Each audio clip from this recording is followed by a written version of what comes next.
Hello tout le monde, j'espère que vous allez bien. Aujourd'hui on se retrouve pour une vidéo dans laquelle je vais répondre à quelques questions que j'ai reçues suite à ma vidéo mise à jour de l'appareil dentaire. Donc j'avais demandé à ce qu'on me pose des questions par rapport à l'appareil dentaire, au processus et tout ça. Donc j'en ai eu quelques-unes, je les ai regroupées dans des thèmes et du coup je vais juste répondre de façon on va dire globale à tout le monde. Voilà. Donc si tout ça vous intéresse, restez là. Donc désolée si je regarde en bas, c'est parce que j'ai mes notes en bas. Pour une fois j'ai préparé la vidéo. Donc voilà, j'ai préparé des notes et tout pour pouvoir répondre correctement aux questions. Une des plus grandes questions c'était comment gérer la douleur quand on porte un Quadelix ou l'appareil, ou en gros l'appareil. Donc là j'aurais on va dire deux réponses différentes. Par rapport à l'appareil, je dirais que c'est une douleur une ou deux fois par mois suite au rendez-vous avec l'ortho. Donc à part prendre du paracétamol ou boire très frais ou manger par exemple des glaces à l'eau et tout ça, voilà, je saurais pas quoi conseiller de plus. C'est une douleur voilà, passagère qui dure pas très longtemps, qui va et vient en plus. Donc faut pas y penser, faut ouais, boire frais. Si vous êtes quelqu'un qui prend des médicaments, prendre peut-être un petit peu de paracétamol par-ci par-là. L'ibuprofène je le conseille pas trop, surtout pas aux filles, parce que une fois j'ai lu la notice et il y a écrit que ça peut avoir un impact sur la fertilité, donc surtout pour les femmes. Donc l'ibuprofène j'ai tendance à pas le prendre et à pas le conseiller, mais le paracétamol pourquoi pas. Par contre, quand c'est une douleur liée au Quadelix, là malheureusement je peux juste dire prends ton mal en patience, parce que c'est une douleur au quotidien.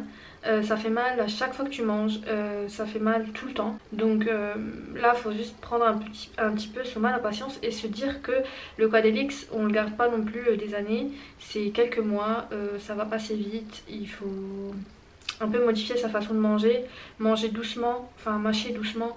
Moi j'avais tendance à mâcher très vite et du coup des fois ça tombait sur la dent qui me faisait mal à ce moment-là et c'est horrible. Donc manger doucement, mâcher doucement. Pour le Quadelix, boire très frais et tout ça, ça ne sert pas à grand chose. Mais ouais, prendre son mal en patience, peut-être un petit peu du Doliprane par-ci par-là.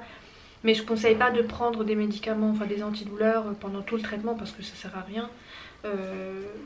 Ouais voilà, modifier un petit peu sa façon de manger. Moi je sais que tout ce qui était chips, caramel, bonbons, tout ça je pouvais plus. Mais bon après voilà. C'est pas grave, ça dure quelques mois, c'est pas non plus horrible. Donc ouais, voilà, désolée. Ensuite, l'une des questions qui revenait le plus, c'était combien ça coûte un traitement et comment financer son appareil dentaire, enfin son traitement en fait.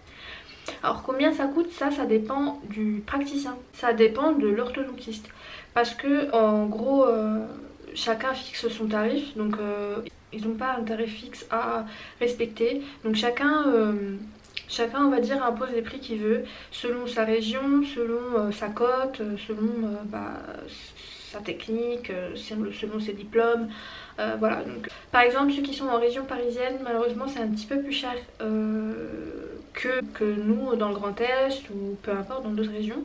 Donc voilà, c'est l'avantage de ne pas vivre à Paris, mais ça reste quand même cher. Enfin en tout cas moi j'ai payé, enfin mon forfait adulte c'était 840 € par semestre.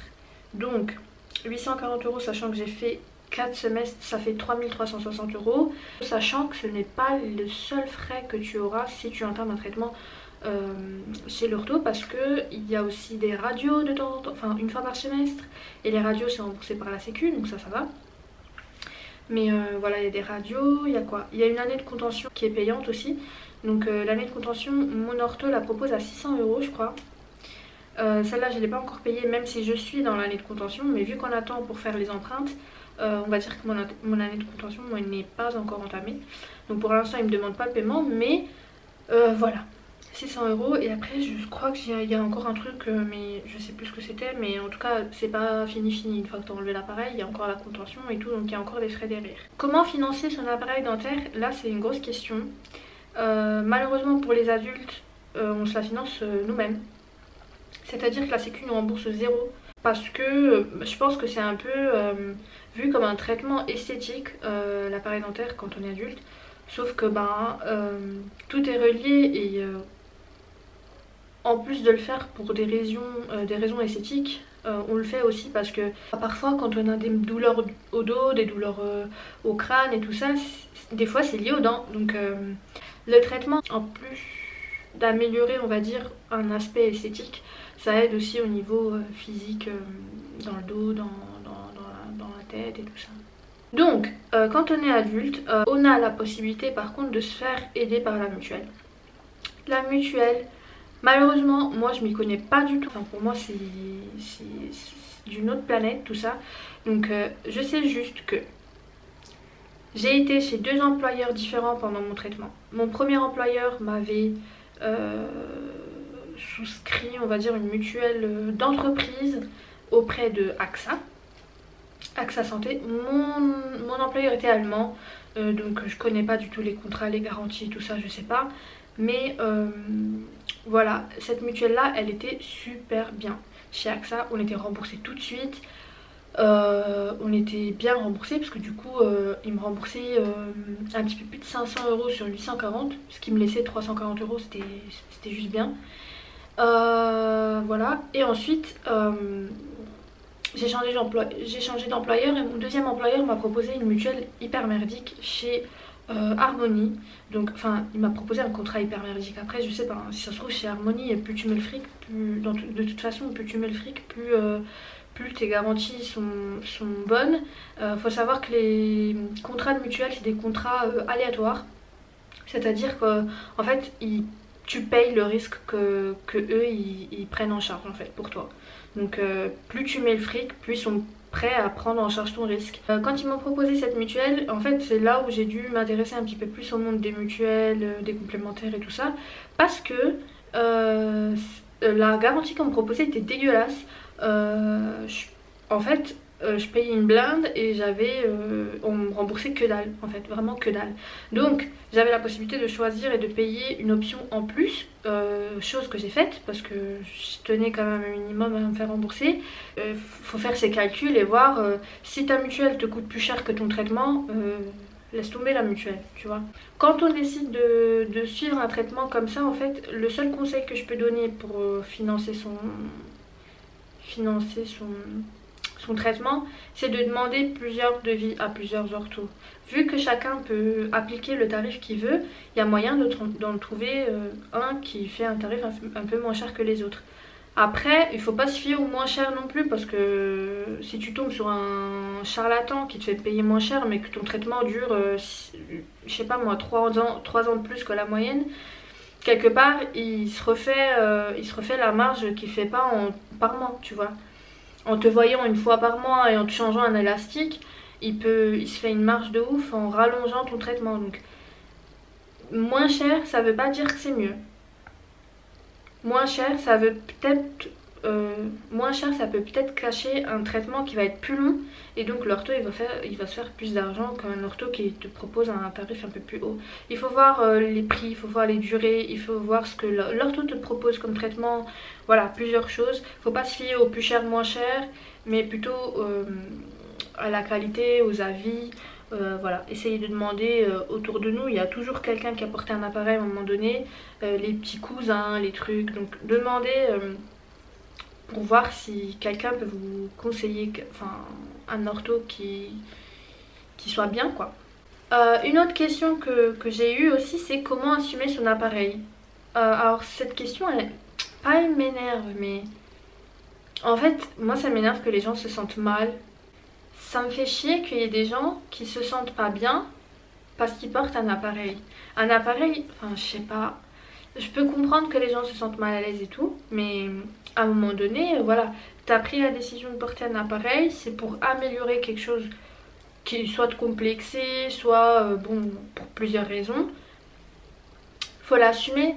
Moi je préfère qu'on me fasse la remarque ah tu portes un appareil dentaire plutôt que la remarque ah mais qu'est-ce qu'elles ont tes dents, tu vois.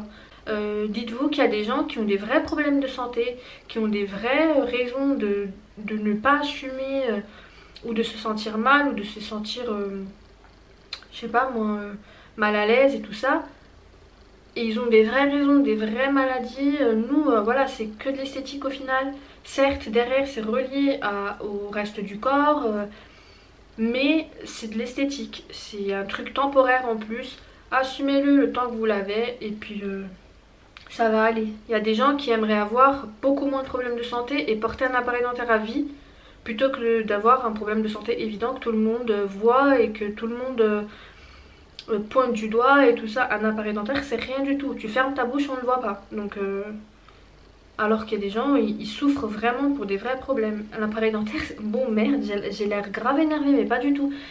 C'est un truc qui me touche vraiment parce que je trouve ça dommage de se limiter à cause d'un appareil dentaire. L'appareil dentaire, c'est un traitement, c'est rien d'honteux, c'est rien de tabou, c'est rien de méchant, c'est rien de... c'est pas criminel, enfin c'est rien. C'est un appareil, c'est un traitement, c'est collé sur vos dents pendant 3 ans ou 4 ans maximum, et puis après ça disparaît, ça vous laisse un beau truc derrière. Il faut, enfin, l'assumer, c'est un gros mot en plus, parce que moi c'est pas que je l'assume, c'est que ça fait pas partie de mon quotidien, ça fait pas partie de ma vie. Juste un truc que je voulais dire sur les mutuelles aussi, c'est que il faut faire attention au moment, il faut faire attention à quand est-ce que la mutuelle rembourse, parce que moi je me suis fait avoir un petit peu sur ça. Après c'était pas trop grave, mais je me suis fait avoir dans le sens où quand j'étais chez AXA,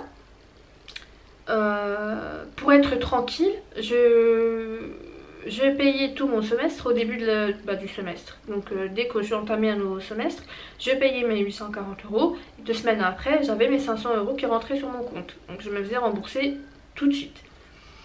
Quand j'ai changé d'employeur et donc de mutuelle, j'ai entamé le nouveau semestre et j'ai voulu faire la même chose.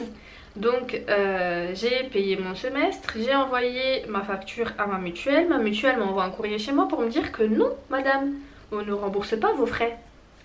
Et là je me suis chiée dessus, mais vraiment chiée dessus, parce que je me suis dit putain de merde, dans quoi je me suis mise. Et là ça me fait chier, je vais devoir payer 840 €, plus la contention, plus les radios, plus tout à mes frais. Bon les radios non parce qu'on les rembourse, mais je me suis vraiment chiée dessus. Et du coup je suis devenue ouf, hein. Je suis allée voir la mutuelle dans leur bureau et tout, et je leur ai dit qu'est-ce qui se passe, pourquoi vous me remboursez pas et tout. Ah non mais on vous rembourse pas en début de semestre, il faut attendre la fin du semestre. Donc en fait j'avais payé les 840 en me disant que j'allais avoir mes 500 ou peu importe mon remboursement tout de suite, et en fait j'ai dû attendre 6 mois pour avoir le remboursement. Quand on est à court d'argent, ça peut peut-être poser problème. Donc bon là pour le coup je le fais plus maintenant, je rembourse tous les 3 mois à la fin du 3e mois. Donc quand mon semestre commence, j'attends 3 mois, je rembourse la moitié, puis j'attends 3 mois, je rembourse la moitié, et du coup ça tombe en fin de semestre et j'envoie ma facture à la mutuelle, et là ils me remboursent du coup directement.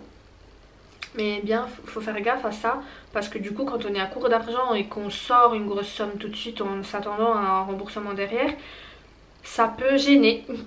Ça peut gêner. Donc j'espère que cette vidéo vous aura plu, qu'elle vous aura été utile, qu'elle vous aura peut-être motivé à sauter le pas, même si là je vous ai annoncé que vous allez tout payer de votre poche. Je sais pas comment ça peut motiver quelqu'un, mais n'hésitez pas à chercher, faire des devis, appeler des gens, appeler des mutuelles, j'ai tendance à pas conseiller de payer une complémentaire, parce que souvent quand on a sa mutuelle d'entreprise, une complémentaire et tout, ça commence à faire beaucoup de petits pourcentages qu'on voit pas, mais que du coup on paye, et ça fait chier. Enfin, ça fait quand même beaucoup. Donc bon courage dans vos traitements, dans vos recherches. N'hésitez pas à me dire si vous portez un appareil dentaire, si vous comptez en porter un. Voilà, n'hésitez pas à m'envoyer des messages sur Insta ou par mail. Souvent je reçois des mails et c'est trop mignon, les gens par mail sont super gentils. Pareil par DM sur Instagram. N'hésitez pas à me laisser un pouce en l'air et à vous abonner à ma chaîne. Je fais souvent des vidéos make-up et des vidéos à appareil dentaire, mais n'hésitez pas à me dire si vous voulez voir d'autres types de vidéos. Je kiffe en fait filmer des vidéos, donc n'hésitez pas à me dire ce que vous voulez voir, ça me fait plaisir. Et voilà, en attendant la prochaine vidéo, je vous fais de gros bisous. Ciao! Slowly kisses passing by the river. I've been missing your strawberry kiss.